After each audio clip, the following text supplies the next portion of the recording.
Get ready to quit the build. Here we go.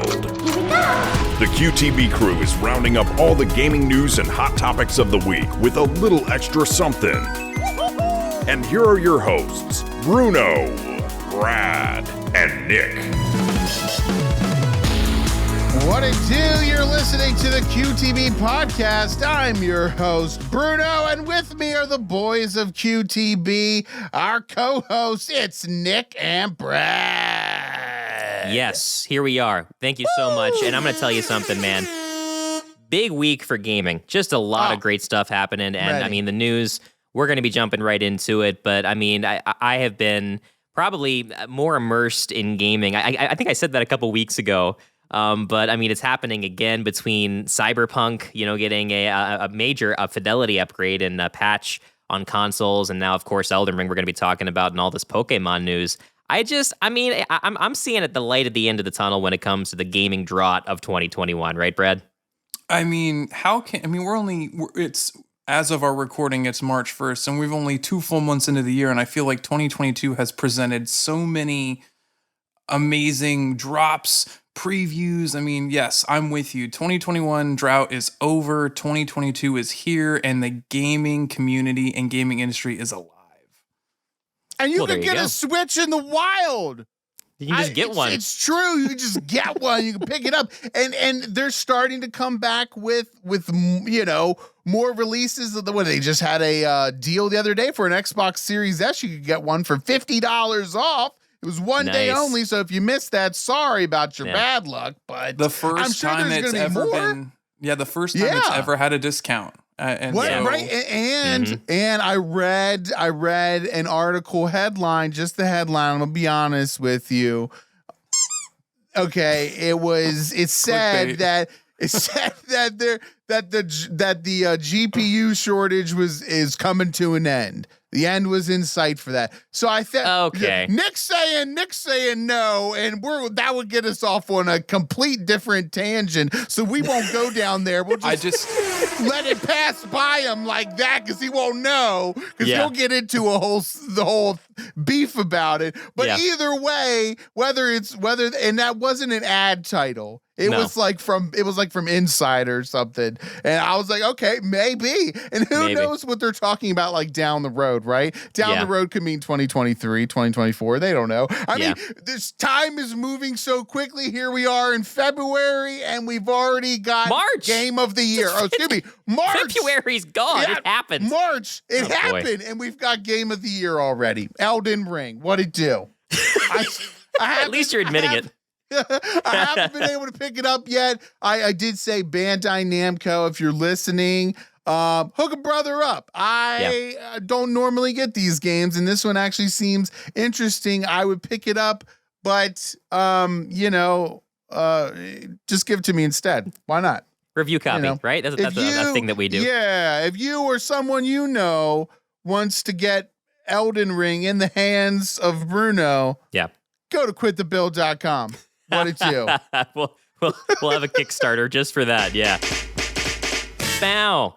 And I mean, look, here we got Jared from the Play Along podcast. Great podcast, by the way, saying, this year is going to be stacked.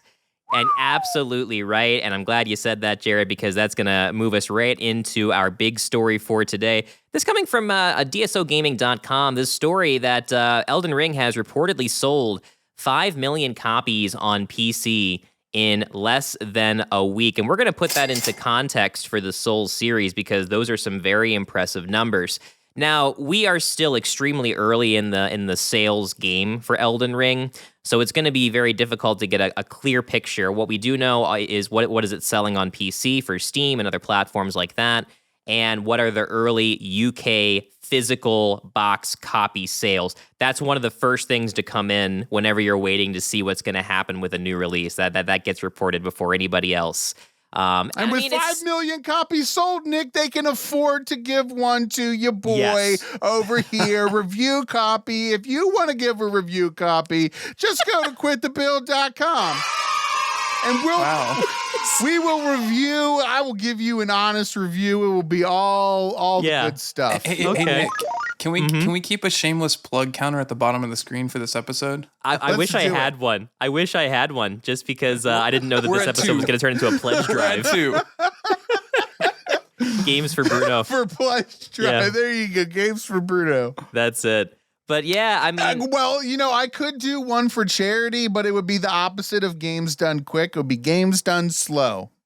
Look, if there is one game that you want to play slow, this game is it, because drinking it is like a fine wine that you didn't even know existed.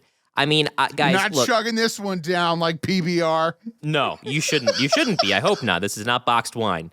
But we came into this. We talked about this on the last episode about, is this game truly going to live up to the hype? Right? I mean, it seemed like everything was stacked against it, given the string of releases that came out prior to it that just didn't quite meet expectations. But for whatever reason, fans and people that had been watching this for a long time were very much on that hype train, and so was I as of the last episode. I always said, and I said on the last episode, I don't normally pre-order games anymore, but I'll tell you why I pre-ordered this and why I've been playing a lot of it. I pre-ordered it because this is probably one of the first games I have ever seen where the digital deluxe version and all that kind of thing, it wasn't nonsense. So many games are putting out these packages where they say, okay, well, for another $10 you get a couple extra in-game items that give you an advantage, and for another $50, right, give us like $100 plus, and we're gonna give you the DLC as it comes out and early access to the game. Some people will sell you early access by a couple days. A lot of people are guilty of that. Exactly. Yeah. Just cha-ching. You can keep pushing that button. Need a counter for dollars spent. Right. And the end result is, you feel like you're not getting your money's worth when the game comes out and isn't up to expectations.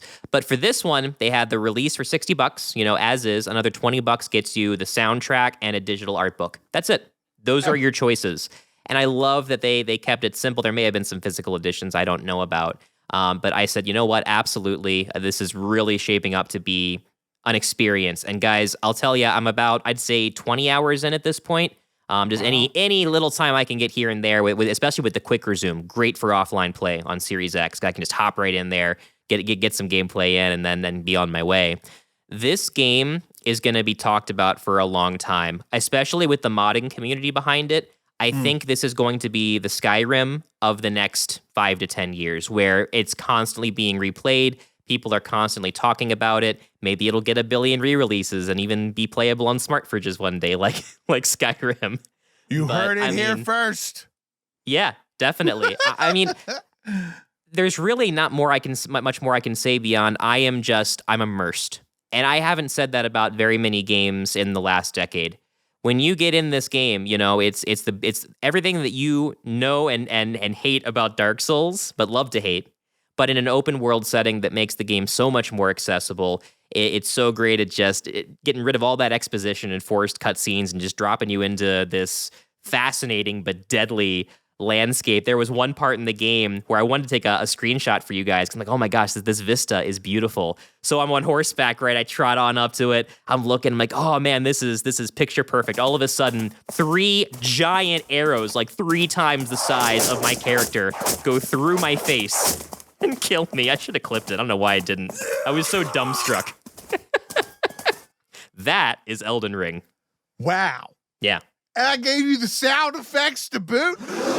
You're going hard on the soundboard. No, I will give myself one of these. Oh, sorry, wrong one. There we go. There it is. Oh man. But I mean, looking at the sales numbers, Brad, right? Especially looking at how Dark Souls sold and Sekiro sold and a lot of the Soulsborne style games. I mean, for it to have 5 million copies sold already just in this first week on PC alone, that's all we have confirmed. That's saying something, right?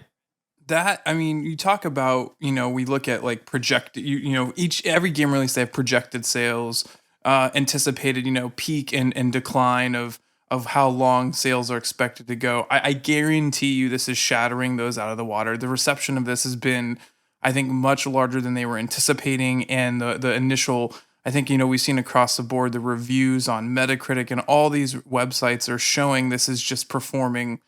Like Bruno said at the beginning of the episode, it is easily the front runner for Game of the Year, and it's March 1st. I mean, I don't know how we can compete and think of any other game that's going to sell nearly the copies this is going to sell in 2022.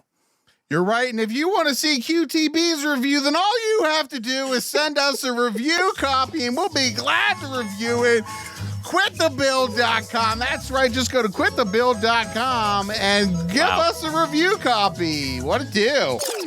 I don't think it's going to stop, Brad. No, it's not. We're The man's on a mission. Yeah. On a mission, we're going to have it. Nick, how far isn't it climbing up Metacritic's all-time highest rated games already in like less than a week?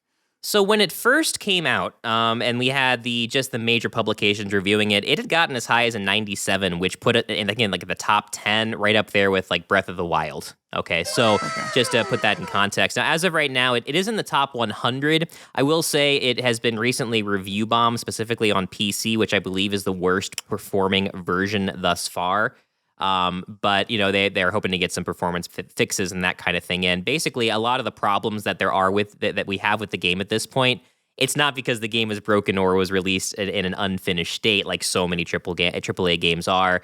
They've got a pretty easy situation for them to resolve with, you know, just simple quality of life and performance patches over the next coming months. Hopefully they're able to do that quickly. There have been some online play issues as well. If you want to connect and see messages that other people leave or even play co-op with friends, it is hit or miss because you look at the concurrent a Steam user peak at over 80,000. That's a lot of people playing Elden Ring. And so, you know, when you have to connect, you know, to a person through their servers in order to get into a game with somebody, both co-op or PvP. That's understandable. Still makes it frustrating if you can't play with a friend in the moment. But there's a lot to like here. And we talked last week about kind of the expectations we had for this in-world experience, right? What it was going to feel like. Was it going to be something where there were just kind of spots on the map that were going to be high activity and everything else was kind of surface level and whatnot? You're 20 hours in now, Nick. What tempt Bruno with the in-depth experience you're getting? Yeah. Every nook of this game has something that is waiting to kill you in a unique and exciting way. I mean, okay, so I'll give you a great example. I found out early on that there was a specific accessory that I wanted for my character. And so I did some research to find out this village, you know, where it was. And it was a horse ride away. Okay. It was a ways away. So I'm like, okay, I'm going to go. I know where it is. I see it on this map. I'm going to go, you know, have an epic adventure and get to this thing. It's probably in an area that's way out of my level range, but here we go. And so I'm galloping through all these different forests and mountains and fields. And before you know it, amazing. It's like an NPR like audiobook, you know? This is fantastic. And so as I'm going through, all of a sudden, you know, there's these Minotaur guys that are chasing after me, bears that are 5 times the size of me. At one point, I noticed like a meter is filling up. And whenever the meter would fill up, like I was going insane. Like my character was going mad and like damaging himself and getting stunned. I'm like, what is happening? I look up in the sky and there's like a freaking Eye of Mordor, like just up on the top of a mountain that's just staring down at me and is causing my character to go insane. So as I'm navigating through, you know, to get to this town that's near that eye, I have to somehow evade the Eye of Sauron. Like, and not go crazy and not let it see me. Like, it felt like the Lord of the Rings for me to go and get this accessory. I felt so accomplished when I actually got there. And that is not an outlier. That is very much the norm of what you get with this game, what people are talking about and why this game is going to be beloved for so long. It's kind of a modern take on, like I said, Dark Souls in a way that we've simply not had before. Other games like Bloodborne and Sekiro Shadows Die Twice got closer to what we're seeing right now, but not in this true open world setting where you can stand atop a mountain and, you know, you see all these screenshots people are posting of beautiful vistas. That's so cool. They are not, it's not a gimmick. Like those are real parts in the world you could get on horseback and go ride to. And I mean, I have never felt so, like I said before, immersed in a game where I just want to get in there and explore and die a million different ways and see what's waiting for me. Just great stuff all around. So I'm Bruno, ready. Yeah, you ready? Are you going to get ready. it? Have you been convinced? Has our audience been convinced? Well, I mean, my problem with Dark Souls before is kind of like just the tediousness of everything. You know, it seems to me like it's something that it's just it only appealed to those hardcore of people, where this time they have samurais, Brad, and okay, you're a sucker for samurais. They got samurais in there, and they're just like, here's a bunch of stuff for it. That's what I want. Like I want to be able to go in there, play the game my way. I want to be able to have the experience that I can kind of dictate and explore in my own way. I don't care if I'm not necessarily going to be the best at it. I've seen the craziness that people have done. I think I sent you one today of this guy who was just like, you know what? I'm just going to go up and randomly chop this giant in the leg and see what happens. What could go wrong? He just like, wham, slams right down on the face. And I'm like, are you kidding? What? Who doesn't want to attempt that? I would do it. That's exactly what I would do. I saw another one today too, where it was like, well, in Red Dead Redemption 2, I can stand if I face and don't move and stare at the bear, it doesn't charge me. He goes, yeah, I'm going to try this out in Elden Ring and see what happens. And he just gets absolutely mauled. Eviscerated, yeah. Absolutely mauled. It's not a normal bear, I'll tell you that much. There are very few normal animals. I think I saw a chinchilla scampering around, maybe a deer or goat, but everything else is just these incredibly fascinating horrors that are waiting to just take you out. I mean, and even on horseback, you're never safe. And look, I mean, it sounds like you guys are sold. We even have Epic Capture Productions sold. He said he's been on the fence about it for a while, but he feels like it's time. Yeah, that's what I'm talking about. Yeah, I really do think this is going to be a game with a lot of staying power. You know, I don't want to use this as a way to dunk on PlayStation releases, but it seems like, and this was a conversation we were having earlier, that this game has completely taken the spotlight away from Horizon Forbidden West, because that game, has been marketed and hyped for a long time. And I really feel bad for any game that's coming out anywhere close to the vicinity of Elden Ring, because it's just going to, I think when we start to see those US sales numbers and those digital sales numbers, we're going to be blown away. I want to remind you, Sekiro is considered to be one of the best Soulsborne style games out there. And it only sold around 5 million copies as of 2020. This game, on just PC sales alone, in just the first week, has already hit that number. So you can imagine it's probably 4 or 5 times that when you factor in all consoles. This is going to be very much a game that everyone is going to be talking about. And like the Halos, Call of Duties out there, it's going to be a game that, or Breath of the Wild for Nintendo, or even Mario himself. I think this is going to be a game that becomes a part of the zeitgeist of gaming in the moment that we're in today. Game of the year, I think, very strong favorite. So many major publications giving this game a 10 out of 10. I mean, it's too many to list right now. And as far as I'm concerned, I would definitely put it up there. I wouldn't give this game a perfect score. I think it's important to be objective about it and not fall too much victim to the hype. I think. Yeah, I was going to ask Brad about that, because I know we've talked about that before, about like, do we really think that this is a 10 out of 10?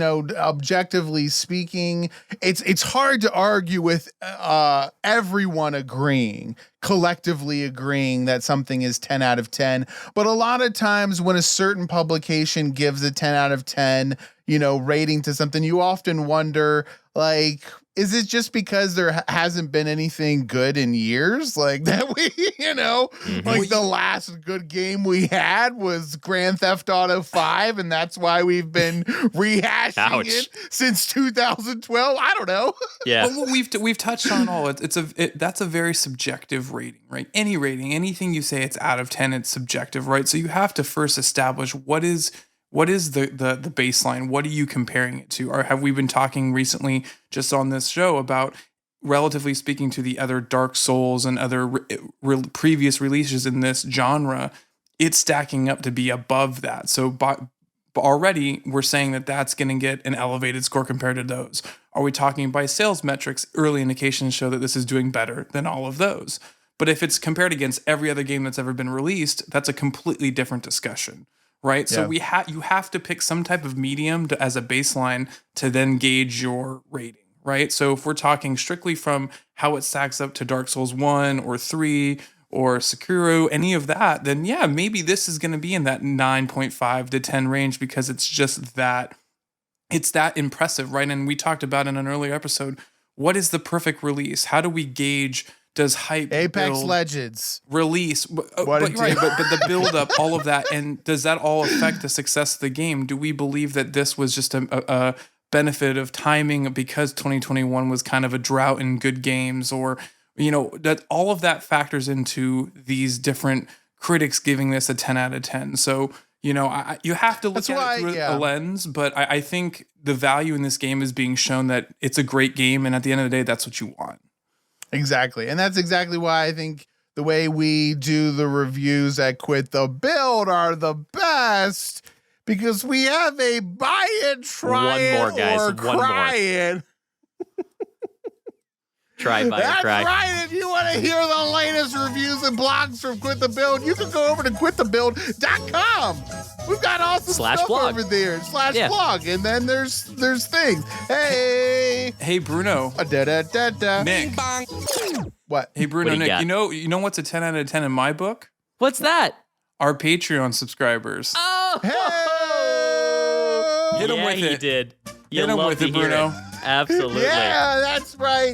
Oh my gosh. Let me tell you something about Patreon. If you go over to patreon.com/quitthebuild, I mean, everything's Quit the Build because that's just how we roll, right? Except for, I think, our Instagram. But that's a story for another time. Yes. Because we're talking about Patreon. I got to talk about Epic Capture Productions because he's part of the Enfuego crew, which is just absolutely crushing it over there on Patreon. We got Nick, the Dudist Monk, Indie Gamiacs, Alan Abadessa, Mr. Grove Games, Intergalactic Pinecone, and Matt Dotbat. They are all getting awesome content over at Patreon, exclusive content That's that right. you can only get there. You get exclusive episodes, you get episodes before anyone else does, and even merch. That's right, we got exclusive merch coming. What it do? I don't know anything else to say, but I'm gonna jingle along anyway. Very good take job. over. I mean, it's incredible. There's Judas Monk saying that's me. Hi, Sari. Great stuff. Yeah, thank you so much to our Patreon supporters. The support means the world to us. And exclusive content. As a reminder, as a celebration, because this podcast did reach 10,000 plays as of just last week. And to celebrate that, we did release one of our back catalog from the QTB Nostalgia Vault, and that was the Super Mario 64 episode. I mean, gosh, that's a if you were alive in the late 90s, like you know. Even today, it's still one of the most beloved retro games and most sped run games of all time. And so, I mean, I think it's an appropriate episode for us to release. So yeah, you can listen to that right here on the main feed. It was the last episode that we released. And if you like what you hear, again, just $2 a month is going to get you the goods. Well, speaking of the goods, guys, our next story, and I'm going to tell you something. This is okay. Look, Nintendo, can we talk for a second? Like, just you and me, Okay. Here we go. I love you. I love it when you release stuff. I like Pokemon. I like Mario. I like Zelda. Okay. I even like Donkey Kong. But you put out these things like a day or two before it's going to happen and be like, hey, we're having a Pokemon Presents. Your boy's working, he's working 9 to 5. He's making that cheddar. I would like to be present for these things. I'd love to do live reacts for these things, but they just don't give any notice, man. What are we supposed to do? I don't know. You got to release it in a normal time that the rest of us can do live reactions to. Yeah. Hello? Talking about Pokemon Scarlet and Violet, people. Yeah. That's what we're talking about. Who's ready? We're about to open up a can of Pokemon on you. That's probably honestly what they eat, and no one really addresses that. Mm-hmm. But like, if there were a top 5 Pokemon that you would eat, it would obviously be Bellsprout, Execute, and A Miltank would make a really good steak, and I'm pretty sure Snorlax would just be high calorie content. Oh, he's like the Wagyu beef of the Pokemon world. There you go. Is he just sits there and rolls there? Yeah, well-aged, like... Yeah. You take out one, you're eating for weeks. Heck yeah, that's what I'm talking about. There was, I think it was, but let's be honest. Come on. Okay? How did we not have any of the fish make the list? I mean, there's like plenty of seafood to go around. I mean, well, they tried to eat Magikarp in that one thing, but his shell's too hard. You wouldn't eat Magikarp. You get like a Goldeen, goldfish. Yeah.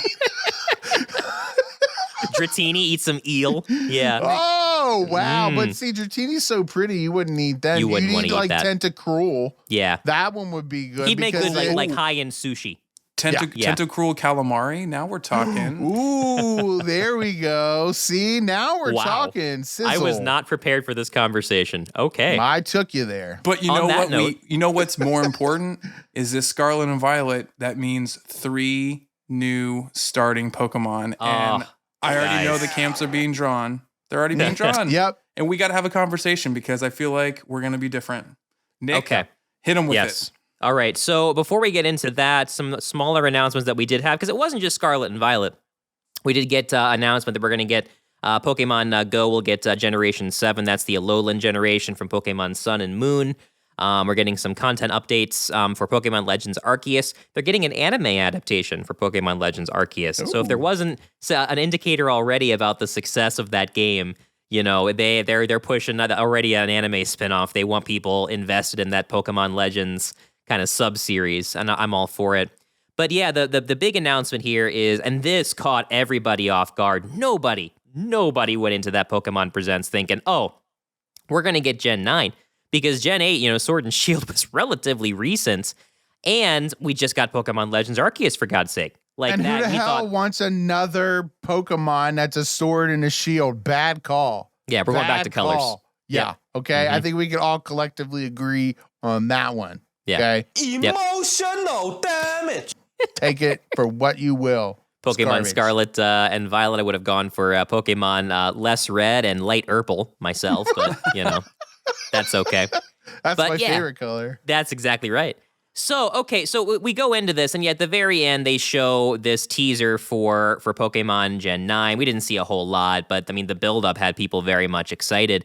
And I think it's kind of created some confusion. Now, we're going to get into the starters, but I have to question this, okay? Because GameFreak already has kind of demonstrated that they're not doing too well in keeping up with the current AAA game release schedule. You know, they got their infamy with the mobile games, right, with the handheld titles.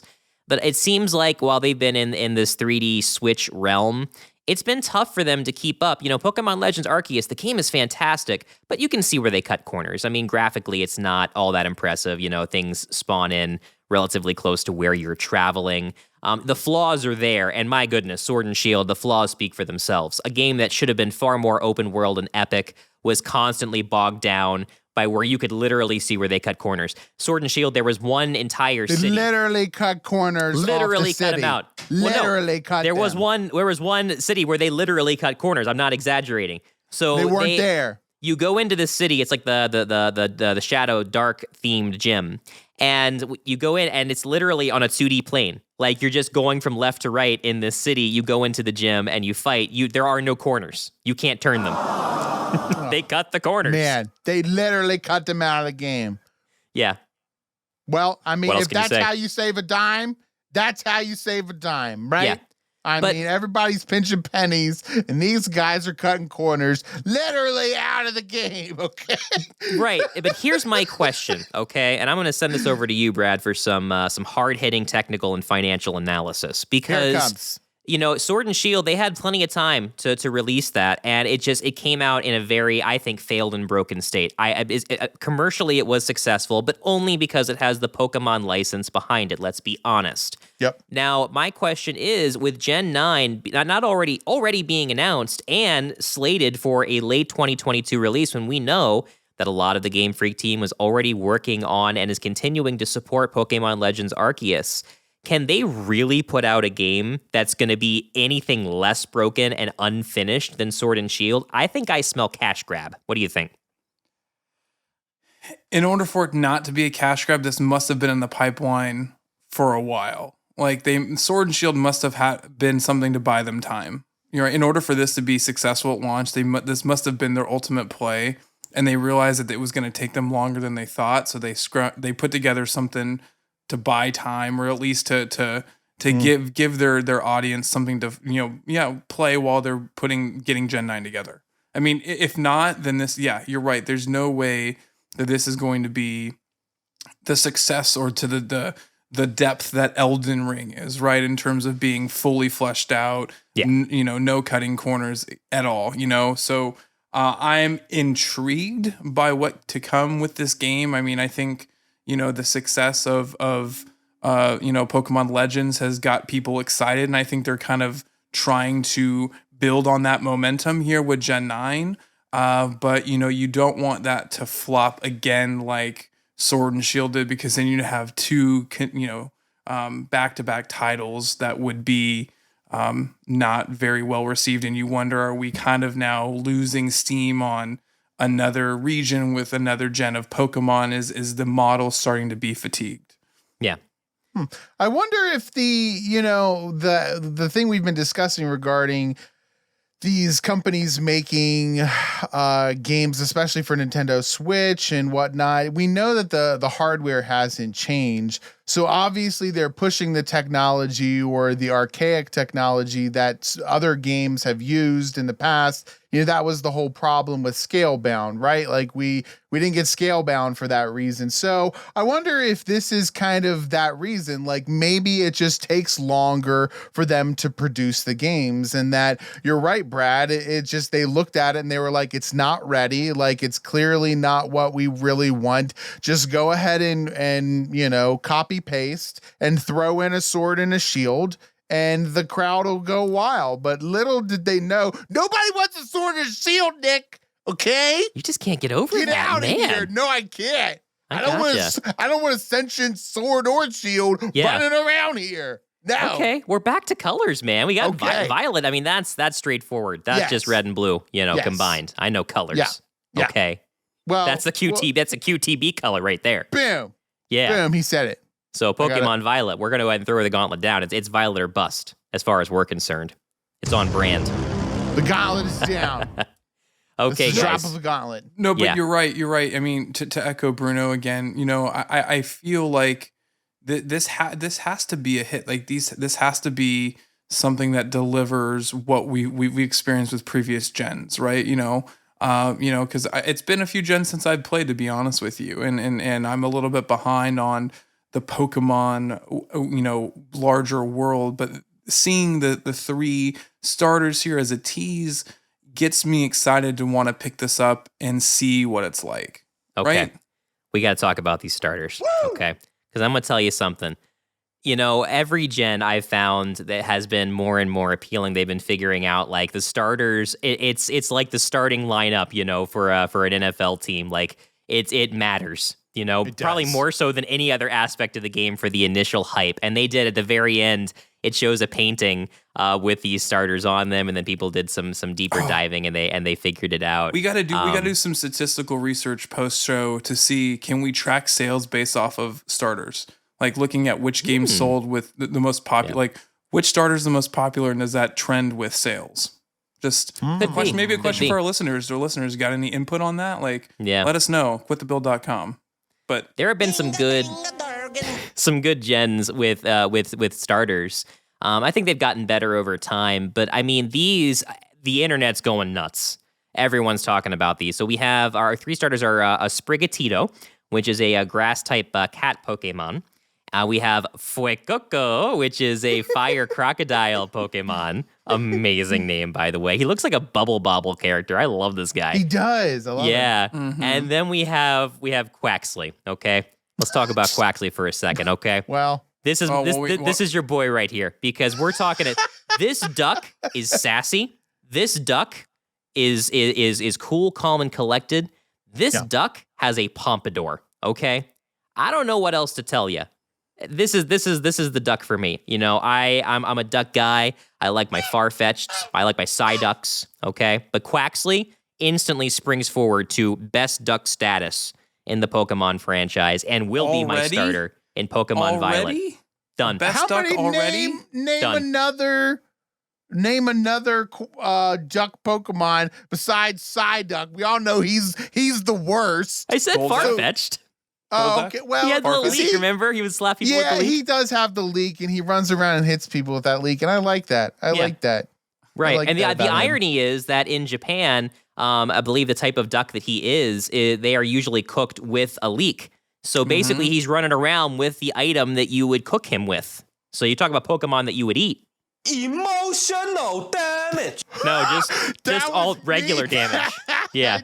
Wow, my world was shattered right now. See, and that brings us right back Yeah. to the fact that these Pokemon were cooked, Nick. Mm-hmm. There's recipes out there for him. He's an escaped Pokemon, a Yeah. duck Pokemon on the run, and he grabbed the leek as a weapon on the way out. And I gotta give him props for that. Okay, There you go. that's All what right, I'm talking so about. I do have Terry's backup on this. He is Team Quaxley. So my question for you guys, is I'll start with you, Brad. Who you starting with? Who you taking?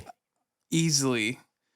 Just like our QTB and Fuego Patreon subscribers, how can I not go with Fuecoco? I mean, I have always been, traditionally speaking, I'm always the fire type starter Pokemon. I've picked Charmander. I picked, God, why are the names escaping me? Gen 2, Cyndaquil. I mean, I've been fire Pokemon always from the start, regardless of its disadvantages.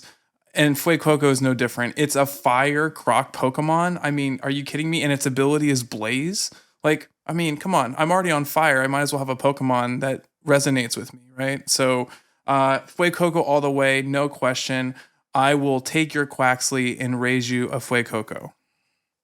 Well, Okay. this will shock you because typically everybody knows that I am the Chad to Brad, right? I am the Chad to Chad's Brad, me, Bruno, that's me. So typically if Brad likes something, I'm like, I'm with you. I like that too. And I'm with you. I'm usually a Charmander. I loved all of the like lizard type Pokemons as well. Even like I moved over to Totodile. I liked him. So Fuecoco to me is like, that should be mine, right? But I can't help but love Sprigatito. Yeah.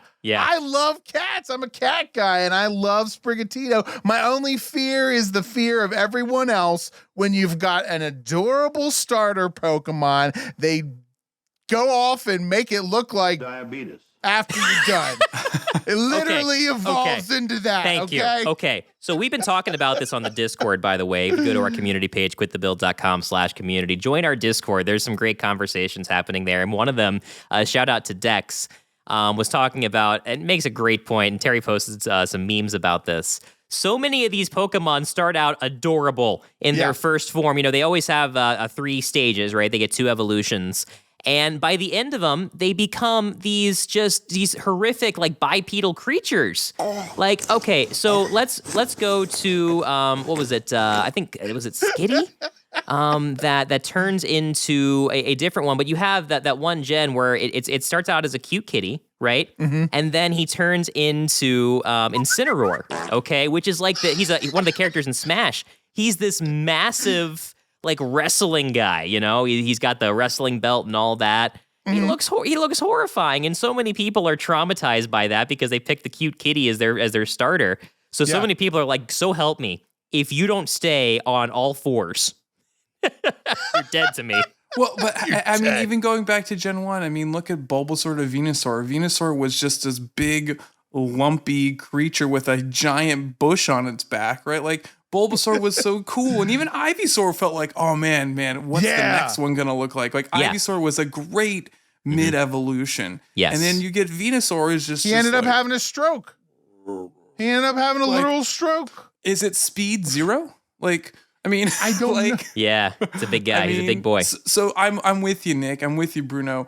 That's my one fear for Fuecoco is that it looks great as a starter, but crocodiles, I mean, we've already seen a couple other crocodile and alligator Pokemon that look really great. I mean, Feraligatr looks awesome, and I think there was Ash had one other one, and the name's escaping me right now in his lineup. In one of the league championships, I'm trying to think. Where's the glasses? Come on, chat, help me out. Man, your Pokemon knowledge is far deeper than mine. I'm not gonna lie to you. You know but them anyway, folks. my fear is, what is Fuecoco's final evolution going to look like? Could that be Mm-hmm. its downfall? Because out of the three, it already looks the most unathletic. You know, it looks kind of frumpy and stompy. Got the dad bod of the starters. It does. It Frumpy and does. stumpy. You know, so but it will overwhelm its foes with its overwhelmingly high power and fire veracity. But Yeah. my fear is that we're going to see that he's going to be the Venusaur of these starters. Wow. He's calling Well, it now. Yeah, he's gonna hope get not. massive. Yep. I want them all to look cool. I don't know why they insist on making some of them look like they've been afflicted with the disease. Yeah. You know what I mean? Like those weird trees in the wintertime over in California, they get all lumpy. You know what I'm talking about, Brad? Mhm. You know what I'm talking about? They look all lumpy. I can't stand those trees. Just cut them down. Get rid of them. Yeah. It's just back to the drawing board, everyone. Call it a day because we're gonna need to cycle a few more ideas before we go off with this gem. No. All I can say though is that I've got our streamer Kung Fu Penguin is with me. Fuecoco might be his first ever fire starter, so I'm with you, Joel. This is where it's at. We got to ride Fuecoco or die. It's gonna be great. Or die, man. You know, that's what I love about starters. It's like, regardless of age, Pokemon has become such a thing where this is like an international conversation where I could walk up to almost any gamer and just be like, "Who you picking?" Who is it? And I mean, even if you're not planning on picking up the game immediately, like you can look at one of these and be like, "Yeah, that's the Pokemon for me." Terry said the final evolution for Sprigatito is Kajit, who has wares if you have coin. Also, we have Amanda that maybe specified there for you, Brad, that it might be Sandile you were talking about. I think that's right. He does have like the goggle. Yeah, you know. Sandiles. Thank you. Okay, coming in clutch over that's the guy. here. Oh yeah. And Well, his evolution, I believe, yeah. Yeah, he sticks with the As the well. glasses motif. Also, Amanda trying to call me out, saying that we're just overlooking Ducklet. Look, Ducklet is a duck. That's about all I can say about Ducklet. You know, he fills that just standard duck niche. But I don't see Ducklet out here rocking a serious amount of self-confidence and sass No. and a pompadour. Okay, No. that's like half Mario cap, half pompadour. Google Yeah. it. I No. look, Quaxley. This is the pinnacle. This is probably going to be the Pokemon that I don't evolve. You know, I'm going to say, sorry, buddy, you're going to stay an adorable little guy for the whole game because What if there's his no way that Pompadour gets bigger? if the and Pompadour more gets bigger, it luxurious? evolves. It evolves. Okay. Yes. Okay. Now, see, that's what I want to see. More luxurious Pompadour with more height, Better hair. and more pomade, obviously. Because he's going to need some to shine that stuff up and get it sticking all right. Yeah. I'm telling you. Listen, I live in the Portland area, and I got to tell you, they know about the pomade. And this is hipster central, okay? So they know. Well, that's surprising, Nick. I feel like Bruno out of the three of us would have been the one to say, I'm not going to evolve my starter. Because I think Sprigatito looks like the perfect grass Best cat. kitty, man. I could It's see true. you not wanting to evolve that. I'm just going to have it. It's just going to follow me around everywhere. You could just the have him goal. as your team mascot, right? Pull up Yeah. Pikachu and just be like, yeah, you're not going to evolve. Sorry. Yep, there you are. Yeah, and that's one of the nice things about Scarlet and Violet is it's going to have that kind of quasi open world and real time thing that we saw with Pokemon Legends Arceus.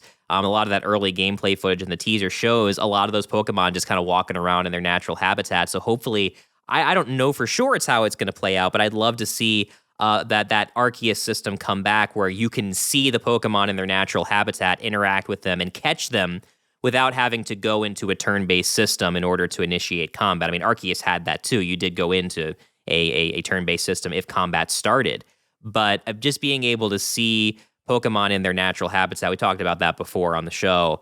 I hope that continues with mainline AAA games, and I hope that Gen 9 picks up that mantle and sees what people love about Arceus and continue to have that moving forward, because having only turn-based everything for your encounters and all that, I don't see that being a long-term success point. And definitely was one of the points when I was playing Sword and Shield where I kind of felt like, it's dated. I'm getting Game Boy flashbacks and not in the same way. So seeing very good things from this early, and like they said, it's going to be coming out in 2022. So let's see what happens. I know they're going to be going for that all-important holiday release.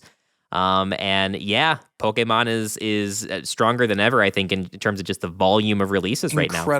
Incredible. Yeah, my only question is, are you guys going to try to get a shiny starter? Are you going to go through that effort? I am not a shiny hunter. I didn't know that was possible, to be honest with you. So, I mean, really, you just reset the game, just keep resetting. You're just like, we're just going to start over. Just like the Impossible game.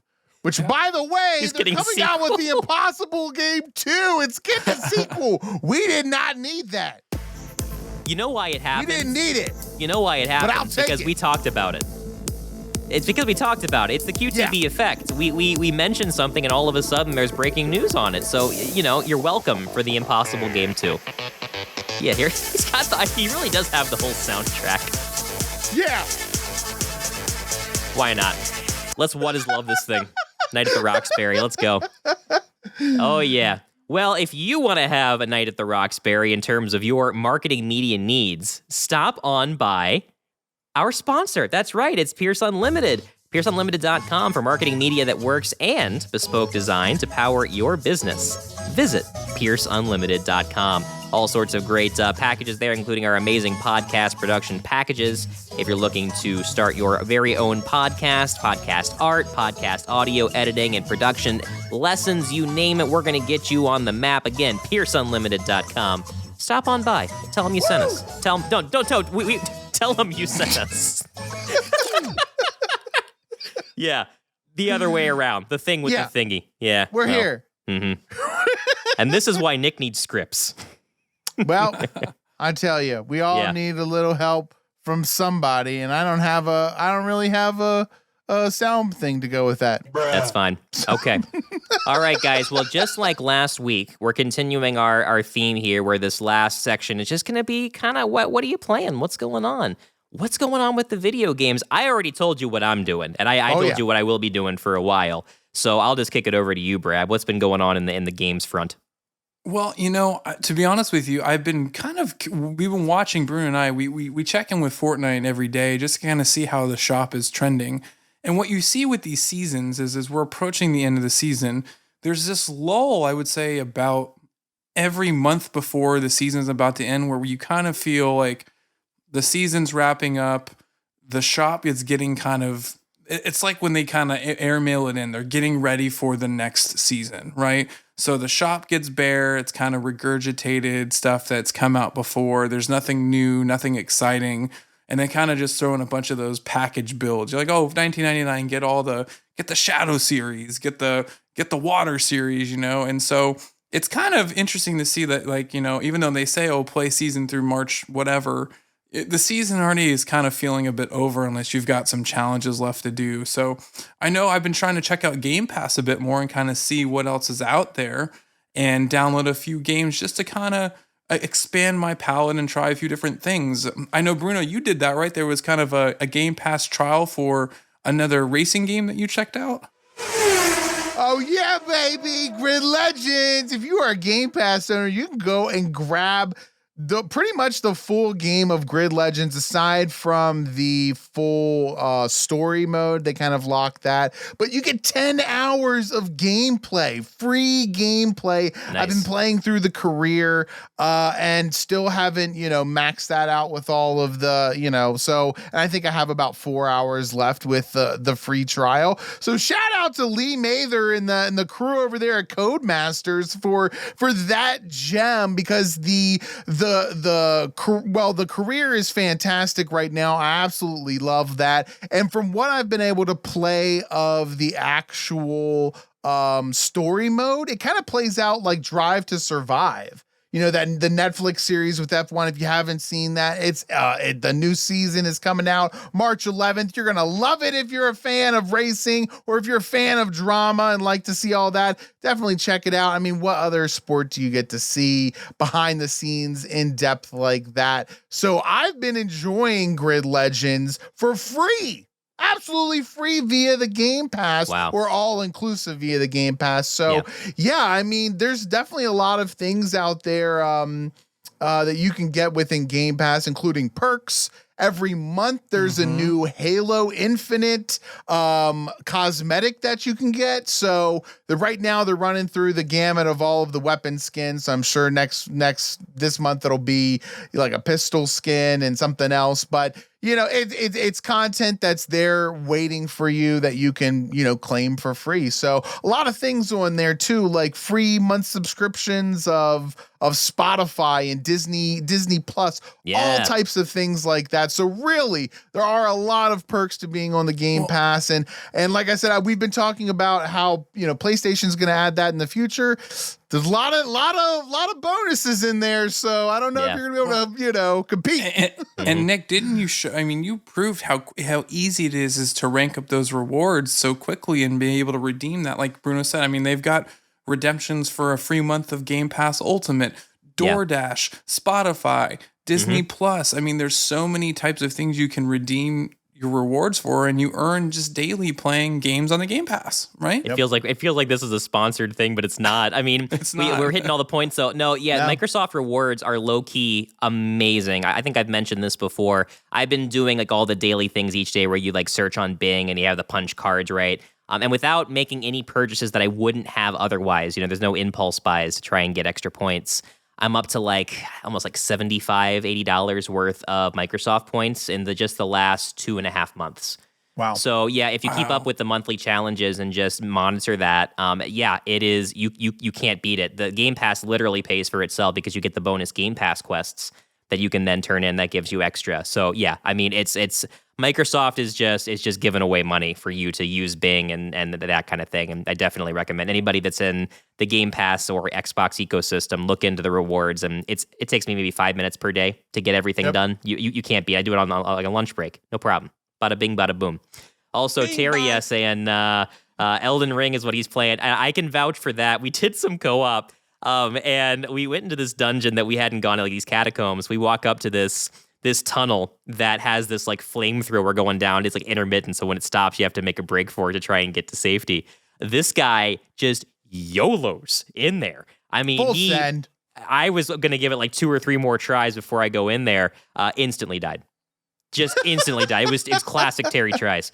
Fun stuff. The co-op is a lot of fun. We're really enjoying it, and I think he just made a second character because, apparently his first try. And that's a thing. Like, when you build your character, you got to be careful because when you spend those stat points, if you're not 100% sure that's how you want to build, that, later on you might have to quit the build, so to speak, and start a new character. How you like that? What? Yeah. That's our name. That is, and our website. And our website. Well, man, if you want to have awesome content delivered to you through your eyes, ears, and senses other than, taste, because there's nothing to taste on our website. I was going to say, I hope not. Yeah. But maybe Terry might be able to share a Pokemon recipe. If Terry could cook Pokemon, what would Terry? He's going to do it now. Terry's Pokemon recipe, the most controversial blog article we've ever done. It would be too. We would get some hate. Yeah. You can go over and see it, quitthebuild.com/blog, as well as our community page, where you can find us all over the web. We're on TikTok, YouTube, Twitter, Facebook, Instagram, and like we said, we are on Discord and Patreon with some exclusive content on. You know there, what else right? we got? You know what else is exclusive? What do we got? Dat merch, that new merch we got going on. Oh my gosh. Tell them about that. I'm gonna tell you something, guys. There's something special waiting for you here on the merch page. Oh, yeah. We have got, Bruno, you have been working so hard behind the scenes to create some amazing Quit the Build logos. We've got some classic Wahoo Mario style designs. Look at this Sonic design. Pop sockets We've got bags, pillows, that Mega Man shirt, dude.